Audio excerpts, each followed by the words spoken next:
స్వయంగా రచన చేశారు ఆంజనేయ స్వామి మీద, ఆంజనేయ స్వామి వారి మీద, హనుమంతుల వారి మీద.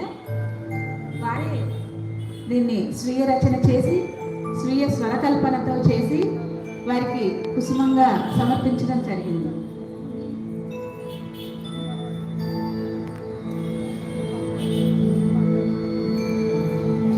పాహి పాహి రామదూత పాహి హనుమంత